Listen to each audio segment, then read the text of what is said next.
एहसन जिलानी है कोई। Hello hello. Hello. हाँ जी, क्या हाल है, कैसे हैं आप? ठीक ठाक सर, आप सुनाएं, ठीक हैं? एक सेकेंड होल्ड करें। ऑल जी जी। India united democratic front chief Badruddin said hijab is a must for Muslim women, bureaucrats and doctors to be recognized as Muslims। अच्छा जी, कि हर कोई औरत जो मुसलमान है उसे हिजाब जरूर करना पड़ेगा। ये जाहिल आदमी है फिकर सिस्टम बाबा, ये तो बहुत बड़ा जाहिल आदमी है जिसने ये कहा कि हर मुसलमान औरत को हिजाब लेना पड़ेगा। मगर मुसलमान औरतें भी कहाँ इसकी मानती हैं, ठीक है, ये बात है। अच्छा जी, एहसन कैसे हैं आप? सर ठीक ठाक, आप सुनाएं सर, सेशन ठीक है आपकी? ठीक ठाक, हाँ जी, क्या बात करेंगे? Very good sir.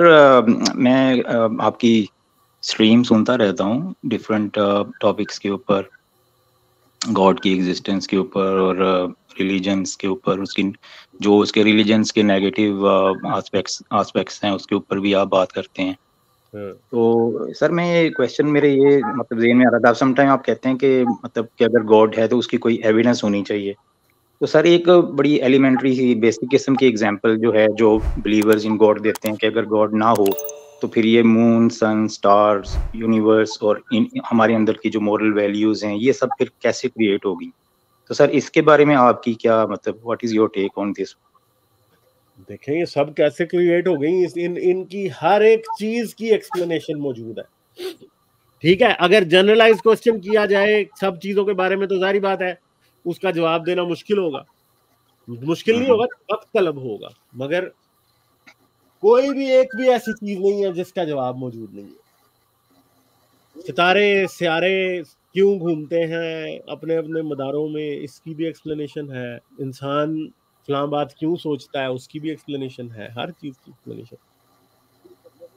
तो लेकिन सर हम ये क्या इस तरह नहीं मतलब हम कंक्लूड कर सकते कि शायद क्योंकि अभी भी आप जिस तरह आपका भी ये बिलीव होगा आई एम श्योर कि यूनिवर्स अभी स्टिल अंडर एक्सप्लोरेशन है और ह्यूमन विजडम जो है शायद अभी तक वहां तक पहुंची नहीं है कि वो डिवाइन तक पहुंच सके।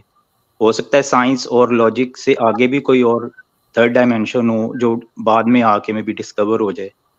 आज से मे बी 1 बिलियन ईयर्स के बाद साइंस वहां तक पहुंच जाए। जी मतलब मैं एक अगर एक हम बात जब क्योंकि जी सर। assumption की बेस पे आप जो भी आर्ग्यूमेंट बनाएंगे वो उसका रिजल्ट भी assumptive ही होगा।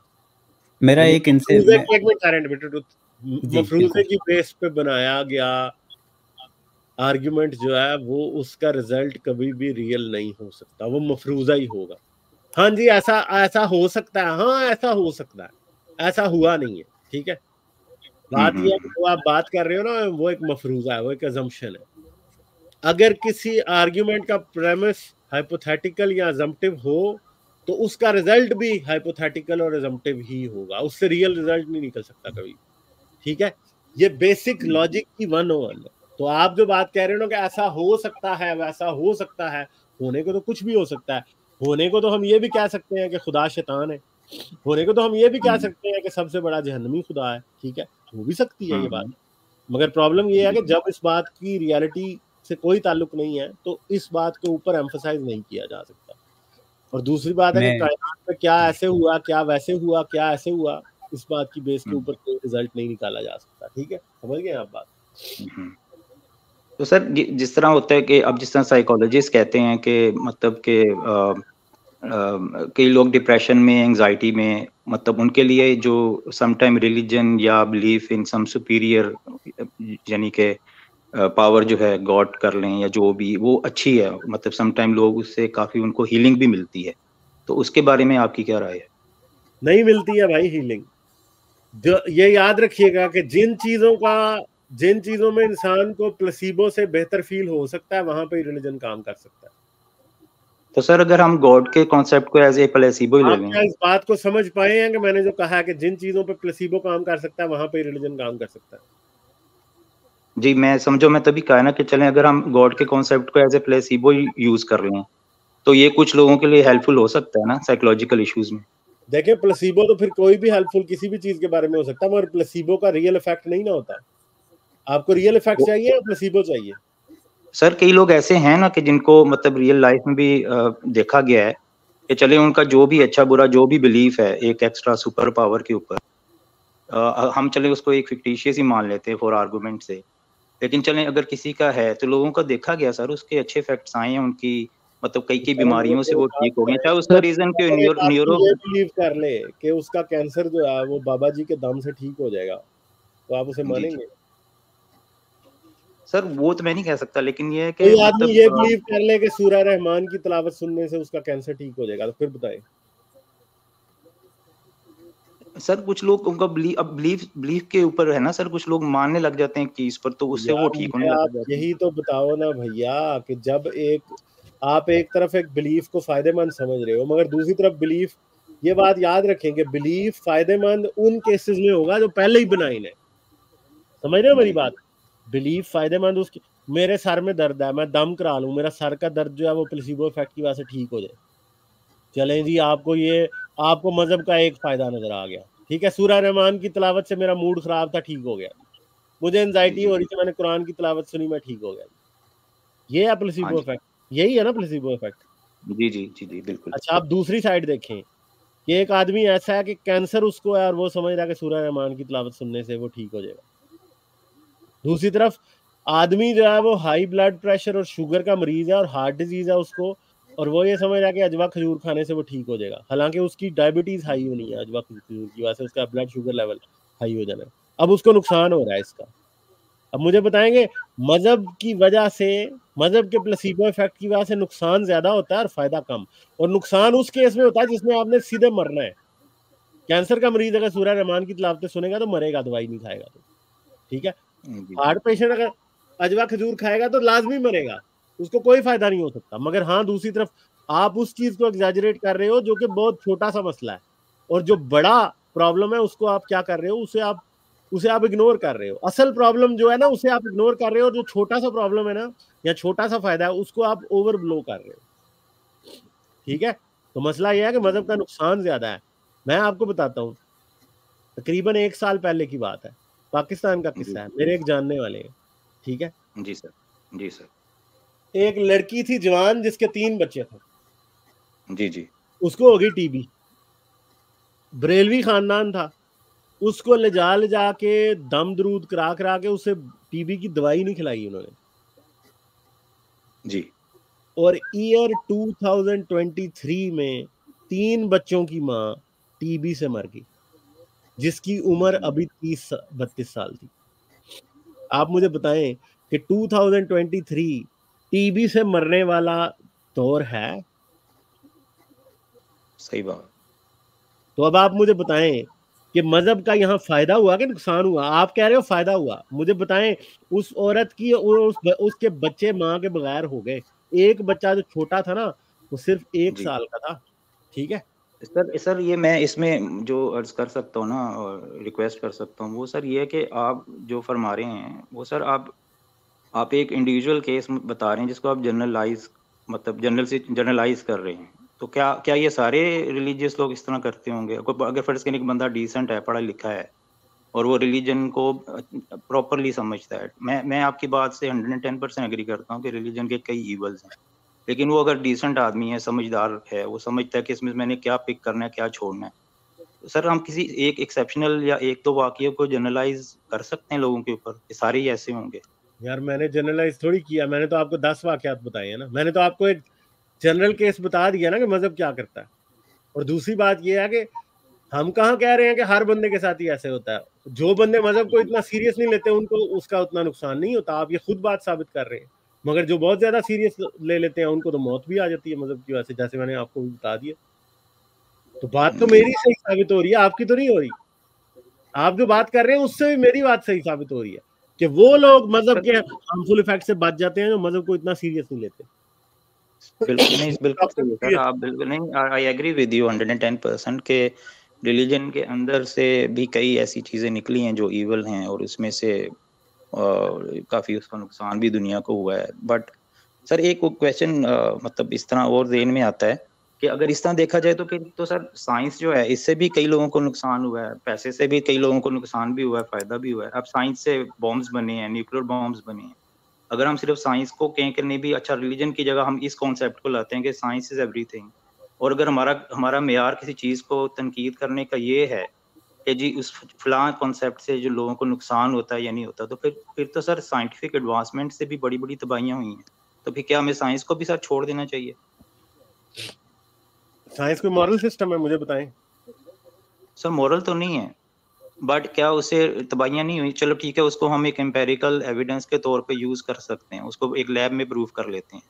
लेकिन अगर हम इंसानियत के नुकसान की बात करते हैं और उसमें जब हम रिलीजन को ही लाके कटहरे में खड़ा करते हैं, तो फिर इंसाफ का तकाजा ये है ना कि फिर हम दूसरे रेम्स ऑफ जो हैं मतलब के वैसे सिस्टम मैं एक बात कहना उसको भी चाहता तो हूँ सर गालिब करना भाई, चाहिए अगर ना सर। इजाज़त हो। मैं एक बात कहना चाहता हूँ कि ये जो अभी आप बात कर रहे हैं ना कि साइंस से नुकसान हुआ, और नुकसान पहुंचाने वाले भी रिलीजन ही थे ना।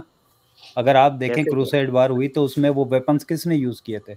ये क्रूसेड वार नाम क्यों रखा गया?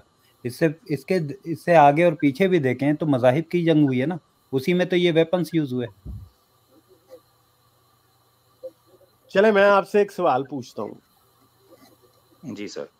मुझे आप एक बात बताएं, दुनिया में चले हम लगा लेते हैं पंजाबी फिल्म मौला जट, जी सर। ठीक है। जी। अब मुझे अब एक बात बताएं कि पंजाबी फिल्म मौला जट अगर है तो उसको अगर जी। आप नहीं भी देखेंगे तो क्या होगा? कुछ नहीं होगा। आपने नहीं भी देखी तो कुछ भी नहीं हुआ ना, क्योंकि वो तो एक हाँ इमेजिनरी दास्तान है, ठीक है, जी। एक घड़ी हुई कहानी है, जी। इंसान की इमेजिनेशन की एक पैदावार है। नहीं भी देखेंगे तो कोई नुकसान नहीं होगा। हाँ जी। मगर दूसरी तरफ साइंस की इजाद अगर आप पहिया इस्तेमाल करना बंद कर दें तो फिर आपकी जिंदगी में क्या फर्क आएगा? सर देखने में ये आया है, अब मैं जिस तरह सर एक वीडियो कोट करूँ, नहीं, मैंने आप मेरे एक शॉर्ट सवाल का वीडियो। जवाब दें, अगर मगर ना करें। जी मैं उसी अगर का देने आज लगा आप हूँ सर। व्हील सर मैं इस्तेमाल आप करना बंद कर दें तो क्या होगा? सर मैं उसी का जवाब अर्ज करने लगा था। बहरहाल अगर नहीं करेंगे तो ज़ाहिर आपकी कम्युनिकेशन रुक जाएगी ना, आप मूव नहीं कर सकेंगे एक जगह दूसरी जगह। तो मुझे बताएं, मौला जट देखने से आप क्या मूव करना बंद कर देंगे? तो सर मौला जट और व्हील को हम मतलब मौला जट को हम रिलीजन में कैसे उसके आप एनालॉजी कैसे क्योंकि ड्रॉ कर जैसे सकते जैसे हैं? रिलीजन इमेजिनरी है वैसे मौला जट भी इमेजिनरी है, इसी तरह। मौला सर वो जट तो एक मूवी है ना वो हाँ ना, तो सर मजहब वो भी तो तो एक एक फिल्म मूवी ही है है ना, ना। वो तो मजहब को देखो, मजहब को अगर एंटरटेनमेंट आप की मूवी है ना मोटा सर में वो। बताना हो कि मजहब क्या है, तो मजहब एक फिल्म है जो डाली हुई है लोगों के साथ, ड्रामा है। तो फिर मुझे बताएं कि एक चीज जो कि आपके तसव्वुरात को, अपने आपके ख्यालात को फजूल तरीके से बदलती है, जिसका आपको उल्टा नुकसान होता है, क्योंकि मौला जट जो है एक टॉक्सिक किस्म की, ठीक है, माचो मैन किस्म की मूवी थी, जिसका जिसका जिसके अगर सोसाइटी पे असरात भी देखे जाए तो कोई अच्छा नहीं है, ठीक है, समझ गए? तो सर वो अगर सोसाइटीज वो सर ना भी वो होता तो क्या सोसाइटीज होता? कुछ भी नहीं। सर वो सोसाइटीज जहाँ पे मतलब ज्यादा फोकस मटेरियलिज्म के ऊपर है, चले रिलीजन पे नहीं है, स्पिरिचुअलिटी पे नहीं है, लॉजिक पर और रीजन पर है, तो सर वहाँ पे कितनी खुशी है? मतलब वहाँ के क्या, वहाँ पे सुइसाइड्स नहीं हो रही हैं, वहाँ आप पे डोमेस्टिक हैप्पीनेस वायलेंस इंडेक्स नहीं हो रही? दुनिया का निकाल लें तो आपको सबसे ज्यादा खुशी उन्हीं मुल्कों में मिलेगी। लोग उन्हीं मुल्कों में सेटिस्फाइड है जहाँ पे लोग मजहब में कम यकीन रखते हैं। जहाँ पे 70-80% आबादी मजहब में मानती नहीं है, वो दुनिया के सबसे खुश मुल्क है।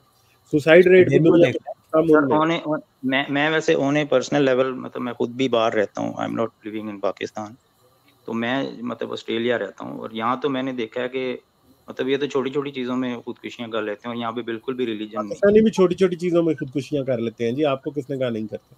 है। सर पाकिस्तान में जो करते हैं ना वो ज़्यादा मेरे ख्याल में इकोनॉमिक रीजंस होंगे, क्योंकि जब आप एक आदमी को इकोनॉमिकली डिप्रेस कर देंगे तो उसको तो सीधी बात भी समझ नहीं आ रही हो।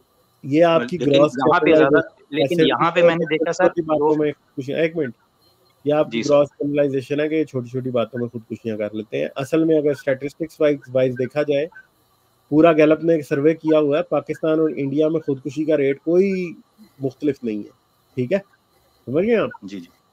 जी सर। एक जैसा ही है, बल्कि अगर देखा जाए वही दुनिया के सबसे ज्यादा एथियस्ट कंट्रीज, स्कैंडिनेवियन कंट्रीज, दुनिया में सुसाइड रेट भी वहीं पे सबसे कम है, ठीक है। सर जिसमें आदमी स्वीडन आता है। हाँ, सर स्वीडन, जनरली डेनमार्क, लोग खुदकुशी सर डिप्रेशन में करते हैं ना, जब जब सर जनरली लोग खुदकुशी करते हैं जब डिप्रेस होते हैं या एंग्जाइटी वगैरह का शिकार होते हैं, तो उसकी one of the main cause जो होती है सर वो इकोनॉमिक डिप्रेशन होता है ना। एक बंदा बिल नहीं, अब पाकिस्तान में अक्सर आता है जी वो रिक्शे वाले ने 3 बच्चों के साथ दरिया में छलांग मार दी क्योंकि वो अपना बिल नहीं दे पा रहा था। उसकी रीजन मजहब नहीं है सर, उसकी रीजन इकोनॉमी है। आप देखें रिलीजियसली तो सऊदी अरेबिया भी बहुत बड़ा रिलीजियस है। आप अपना डबल स्टैंडर्ड तो चेक करें ना कि आप जहाँ पे नहीं जहाँ पे एथियस्ट सुसाइड कर रहा है तो एथिज्म उसके लिए रिस्पॉन्सिबल है, और जहाँ पे आपका मुसलमान कर रहा है तो उसके लिए इस्लाम रिस्पॉन्सिबल नहीं है। अच्छा, इस्लाम तो ये इस्लाम तो गालिब भाई, इस्लाम तो ये कहता है कि अल्लाह भूखा सुलाता है। एक सेकंड, भूखा उठाता है, भूखा सुलाता नहीं है। आपका कुरान तो ये कहता है, लेकिन यहाँ पे तो लोग भूखे मर भी रहे हैं, यहाँ पे लोग भूख से मर भी रहे हैं, खुदकुशियां भी कर रहे हैं। फिर दूसरी बात ये, अभी आप जो कह रहे थे कि खुदा के होने का कोई एविडेंस जो है नहीं, खुदा के ना होने का कोई एविडेंस आप दें, तो उसका सबसे बड़ा एविडेंस खुद प्लैनेट की फॉर्मेशन है।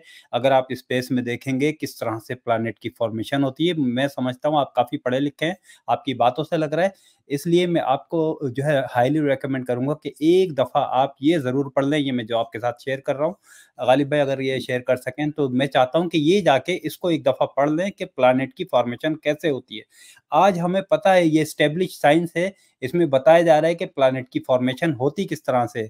यहाँ पे कोई खुदा जो है आके प्लैनेट नहीं बना रहा है, बल्कि ये प्लैनेट जो है इनके अराउंड जो है डस्ट होती है, स्टार्स के क्रिटिकल फॉर्मिंग जो है सेलेस्टियल ऑब्जेक्ट्स होते हैं इसके अराउंड में, और डस्ट स्टार्स जो है इनके अंदर क्या कौन से एलिमेंट मौजूद होते हैं, इसमें कार्बन होता है, इसमें आयरन होता है, जो कि हेल्प करते हैं प्लानिटरी सिस्टम की फॉर्मेशन में, यानी एक प्लेनेट के बनाने की जो है उसकी वो हेल्प कर रहे होते हैं। तो आज हम अच्छी तरह जानते हैं, साइंटिस्ट बहुत अच्छी तरह इस चीज को समझ चुके हैं, इसीलिए वो किसी खुदा में भी बिलीव नहीं करते, क्योंकि वो अपनी आंखों से देख रहे हैं कि प्लैनेट की फॉर्मेशन भी हो रही है, स्टार्स अगर उनकी डेथ होती है तो वहीं पे नए प्लैनेट्स की फॉर्मेशन भी हो रही होती है। तो ये खुद खुदा के अगेंस्ट जा रहा है ये सारा मामला। तो इसलिए ये आपकी ये बात भी जो है एक हाइपोथेसिस तो हो सकता है कि भाई खुदा है, किसी ने बनाया है, क्योंकि हमें एवोल्यूशन से ऐसी चीजें मिले, लेकिन इसका कोई एक ऑथेंटिक एविडेंस नहीं है, बल्कि इसके अगेंस्ट जरूर हैं एविडेंसेस। चले जी, ठीक है एहसन जिलानी, आप जरा स्टैटिस्टिक्स वगैरह चेक करें। ये आप लोगों की ना गलतफहमी है कि मुल्हिद ज्यादा सुसाइड करते हैं। स्टैटिस्टिक्स के मुताबिक, गैलप के मुताबिक ज्यादा सुसाइड मुसलमान, एक मिनट ठहर जाएं, चुप करें, ध्यान से सुना करें। आपसे जैसी बात शुरू करो आप बीच में काटना शुरू कर देते हैं। मुसलमान एथियस्ट से ज्यादा सुसाइड करते हैं गैलप के स्टैटिस्टिक्स के मुताबिक, ठीक है। इवन के अमेरिका में ज्यादा करते हैं। अमेरिका में एथियस्ट टीन्स के मुकाबले में मुस्लिम टीन्स ज्यादा करते हैं। 20s में भी मुसलमान ज्यादा सुसाइड करते हैं, एथियस्ट कम करते हैं, ठीक है। समझ गए बात? गैलप का सर्वे पिछले साल आया था, उसके मुताबिक मैंने चैनल पे दिखाया भी हुआ है। समझ गए बात? तो सर एक लास्ट बात सर करूंगा, क्योंकि ऑब्वियसली और भी होंगे अपना, लेकिन सर ये जो डेटा एफर्ट्स करें गैलप का मुस्लिम्स करते हैं, तो मेरी तो सर प्रैक्टिकल मैंने जो देखा है, मुस्लिम्स तो 95% तो प्रॉपर्ली खुद भी नहीं जानते कि इस्लाम आपने जिंदगी में कितने लोगों को सुसाइड वाले देखे हैं आज तक, ये बताएं जरा मुझे, और ईमानदारी से बताना। सर मैंने टू बी ऑनेस्ट देखे तो नहीं है इस तरह, लेकिन जाहिर है मेरे पास में मैंने पढ़ा ही है, डेटा ही है। फिर आपकी बात को हम क्यों माने? सर आपने भी अब गैलप का सर्वे पढ़ा ही है ना, जाके तो नहीं देखे मरे हुए मैंने लोग? तो चंदा नहीं, तो आपने गैलप का सर्वे के लिए तो मुझे देखने की जरूरत नहीं है, क्योंकि मैं ये समझता हूँ कि गैलप जो है ईमानदारी से अपना सर्वे करता है। आप तो सर अभी थोड़ी देर पहले मैंने भी ईमानदार सोर्सेज से चीजों को देख, नहीं, अब आप बात को खामखा तूल दे रहे हैं। मैंने आपसे इजाजत पहले ले ली थी, थोड़ी देर पहले मैंने आपको कहा था कि मैं आगे जाने लगा हूँ। मैं अब आपके साथ ना फजूल की बहस में नहीं जाऊंगा, जो कि सिर्फ तू मैं पे बेस्ड है। सिंपल सी बात यह है कि आपने थोड़ी देर पहले कहा था कि बहुत सारे मुसलमान नहीं करते, तो फलां होता है ढमका होता है। अब मैंने आपसे पूछा तो आपने कहा आप जिंदगी में किसी एक भी ऐसे शख्स को नहीं जानते जिसने सुसाइड की हो, ठीक है। इसलिए आपकी बात को मैं कोई वैल्यू नहीं दे सकता, और एटलीस्ट मैं जानता हूं अपनी जिंदगी में कुछ ऐसे लोगों को जिन्होंने सुसाइड किया, और लिटरली मैं आपको बता सकता हूं कि पाकिस्तान में की है। मेरे 2 क्लास फेलोज ने सुसाइड की थी, ठीक है, समझ गए। मेरे 2 क्लास फेलोज ने, एक का रिजल्ट आया था मैट्रिक का, वो बेचारा फेल हो गया, उसने सुसाइड कर ली। दूसरा, मैं फर्स्ट ईयर में पढ़ता था, एक लड़का था, 6-7 बहनों का इकलौता भाई था, माँ बाप से किसी बात पे लड़ा, उसने अपने सीने में गोली मार ली, मार गया, ठीक है। दोनों मुसलमान थे, एथियस्ट नहीं थे, ठीक है, दोनों मुसलमान थे, और उन्होंने सुसाइड की थी। तो अगर आप मुझसे पूछें पाकिस्तान में रहते हुए मेरा जितने लोगों ने सुसाइड किया, वो उनमें से एथियस्ट कितने थे और उनमें से मुसलमान कितने थे? 100% एथियस्ट, 0% नॉन मुस्लिम, 0% मुसलमान, 100% मुसलमान, 0% एथियस्ट थे, ठीक है। तो इतनी सी बात है। चलें, बहुत शुक्रिया आपका, thank you very much. Like, share और सब्सक्राइब करना मत भूलें। इसके साथ साथ आप मेरे चैनल को पेट्रियन पर सपोर्ट कर सकते हैं। पेट्रियन का लिंक वीडियो की डिस्क्रिप्शन में है।